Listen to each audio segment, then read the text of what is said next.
Kabir. Wahai jiwaku, kalau kamu merasakan kesempitan, kegalauan, bingung, jangan pernah kamu mengatakan, ya Rabbi, saya punya masalah besar. Tapi katakanlah, wahai masalah, saya punya Rabb yang maha besar.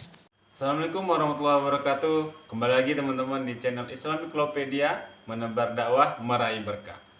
Baik teman-teman, hari ini kita akan mendengarkan tausiah dari Ustadz Hanan Ataki yang berjudul Sabar adalah bentuk implementasi dari iman. Oke teman-teman, bagaimana keseruannya? Mari kita tonton. Namun sebelum kita tonton, terus support channel ini dengan cara like, komen, dan subscribe. Oke, mari kita tonton. Gimana kita ngelawan perasaan kita kalau lagi kayak gitu? Gimana kita ngelawan perasaan kita kalau lagi diuji? Gimana cara kita bersabar? Karena iman dan sabar itu bisa dibilang satu paket. Nggak disebut orang beriman kalau nggak sabar. Dan insya Allah orang yang sabar itu adalah ciri-ciri orang beriman. Nggak mungkin disebut orang beriman kalau nggak sabar. Kita pikir memang iman itu hanya ucapan. Kalau iman itu cuma ucapan, inna sholati wa nusuki wa mahyaya wa mamati lillahi rabbil alamin, gampang. Kalau iman itu cuma ucapan, hasbiyallah wa ni'mal wakil, gampang. Kalau iman itu cuma ucapan, la haula wa la quwata illa billah, gampang. Kalau iman itu cuma ucapan, iyyaka na'budu wa iyyaka nasta'in, gampang. Tapi Allah mengatakan, wa ma hum bimu'minin.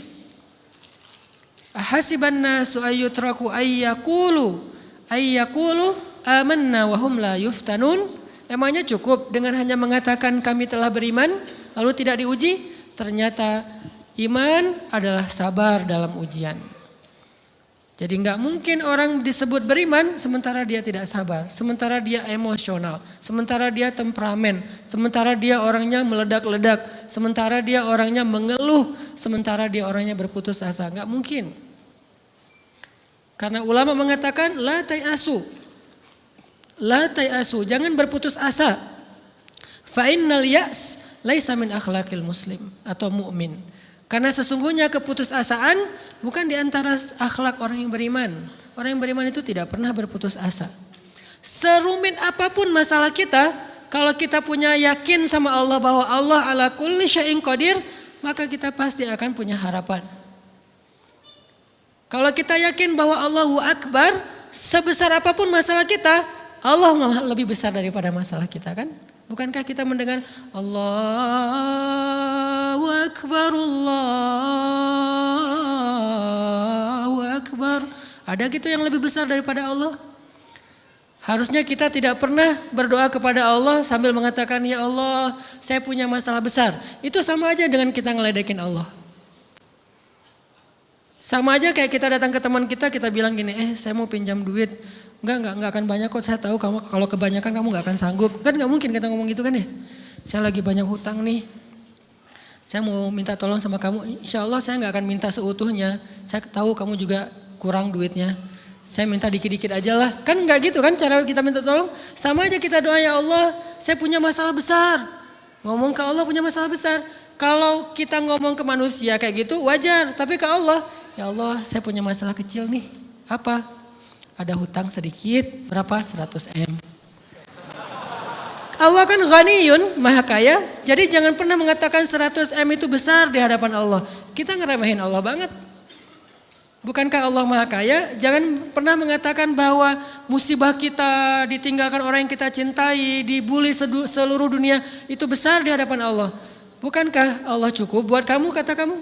Inna sholati wa nusuki wa mahyaya hasbiyallahu wa ni'mal wakil. Jadi Allahu Akbar. Sehingga kalau kita berdoa, ya Allah saya punya sedikit masalah. Bukankah Umar pernah mengatakan, ya nafsi, idza dhaqat alaikid dunya, fala taquli ya Rabbi indi hammun kabir, faquli ya hammun indi rabbun kabir. Wahai jiwaku, kalau kamu merasakan kesempitan, kegalauan, bingung, sakit, jangan pernah kamu mengatakan, ya Rabbi saya punya masalah besar. Tapi katakanlah, wahai masalah, saya punya Rabb yang maha besar. Iman dan harapan, berharap, itu nggak bisa dipisahkan. Iman dan sabar itu nggak bisa dipisahkan. Iman dan berserah diri atau menyerahkan urusannya, tawakul atau kita nyebutnya tawakal, nggak bisa dipisahkan. Bagaimana kita mau menyebut diri kita mukmin sementara kita nggak sabar ketika diuji dengan perasaan? Alhamdulillah kalau kita selama ini masih bersabar dengan ujian fisik. Ujian fisik yang setiap hari kita alamin apa? Lelah, capek, pulang kerja, pulang sekolah, pulang dari kampus, ngaji. Capek kan? Belum lagi macet-macetan, belum mandi pula. Dari tadi pagi, dari semalam kurang tidur dan segala macam. Lelah, capek, ngantuk. Kadang-kadang sampai drop kesehatan kita. Kita bisa laluin itu. Gak apa-apa capek-capek juga. Yang penting saya pengen belajar. Jalan nih jauh-jauh. Ada yang dari Sumedang. Ada yang dari Lembang. Ada yang dari Banjaran. Dari mana-mana datang pengen ngaji. Jarak jauh gak apa-apa. Macet gak apa-apa. Lelah gak apa-apa. Habis duit gak masalah. Tapi sampai di sini kesenggol dikit aja sama teman kita dalam ucapan mungkin, dalam ekspresi kadang-kadang kita senyumin gak dibalas senyum. Atau mungkin hal-hal sepele itu bikin seolah-olah amal kita yang udah habis-habisan tadi jadi berkurang sampai habis pahalanya. Ujian perasaan. Kadang-kadang datang ke sini nggak ada rasa tidak nyaman sedikit mungkin dengan teman kita atau dengan orang yang di sebelah kita. Akhirnya kita merasa tersinggung, akhirnya kayak jadi berlebih-lebihan di tangga, di pintu, pas keluar, di tempat wudhu, di mana. Hal sepele sebetulnya, tapi mengganggunya bukan fisik kita. Yang terganggu bukan harta kita, tapi yang terganggu perasaan kita nih, rasa nyaman kita yang terganggu. Seolah-olah hilang semuanya. Jadi gak berarti, ini namanya ujian teman-teman. Mudah-mudahan kita bisa istiqomah dalam masalah perasaan ini. Pertanyaan sederhananya adalah gimana sih cara kita menghadapi itu? Saya juga lagi belajar, ini bukan kata saya ya. Tapi saya coba merangkum dari beberapa hadis, dari beberapa ayat. Mudah-mudahan ini jadi semacam tips dari Allah, dari Rasul. Cara kita supaya lebih sabar dalam menghadapi ujian, khususnya ujian perasaan. Pertama, saya mengambil dari hadis riwayat yang diriwayatkan dari Abu Hurairah, hadis Hasan. Nabi SAW mengatakan, "Ma yazalul bala'u bil mu'mini wal mu'minati fi nafsihi wa waladihi wa malihi hatta yalqallaha ta'ala wa ma alaihi khati'ah." Tidaklah seseorang selesai diuji, baik dia laki-laki orang yang beriman atau perempuan yang beriman, baik itu ujiannya terjadi pada dirinya atau melalui anaknya atau melalui hartanya. Artinya ujian harta, ujian fisik, ujian perasaan. Sampai dia bertemu dengan Allah dan dia tidak punya dosa. Apa maksud dari hadis ini? Ujian itu tidak akan berakhir kecuali kalau dosa kita sudah habis. Allah akan menguji kita terus untuk membersihkan diri kita dari dosa. Sehingga yang harus kita coba bangun awareness dalam diri kita kalau lagi diuji, Allah pengen membersihkan dosa saya nih. Sehingga kita ridho dengan ujian, bukan ikhlas ya. Kalau ikhlas ibadah, kalau ujian ridho, rela. Saya ridho ya Allah walaupun ini berat. Saya ridho ya Allah walaupun saya berharap Engkau beri jalan keluar. Saya ridho ya Allah walaupun saya berharap ditolong oleh Allah. Tapi tetap ridho diberikan ujian itu. Sambil berdoa diberikan jalan keluar, ditolong, diberikan keajaiban. Cuman gak mau mengeluh. Dan berdoa meminta jalan keluar bukan mengeluh, itu ibadah. Berdoa itu ibadah dalam Islam. Sehingga Allah suka banget sama hamba yang berdoa. Allah suka dengan hamba yang curhat. Nabi itu kalau lagi curhat, doanya aja bisa berjam-jam cuma doa doang tuh. Kayak hadis Aisyah pas lagi cemburu malam-malam kan. Aisyah lagi tidur, ini jatah malamnya Aisyah. Tiba-tiba dia nyari-nyari raba-raba, Nabi gak ada, dicari di kamar mandi gak ada. Biasanya Nabi sholat di sebelah Aisyah. Wah curiga nih jangan-jangan ke rumah si fulan. Dicari ke rumahnya, ditelepon gak aktif mungkin lagi dicas, datang ke rumahnya. Ketuk pintu. Hafsah, Nabi di rumah kamu enggak? Enggak Aisyah, beneran. Cari ke rumah Sofia. Sofia, Nabi di sini enggak? Enggak, beneran.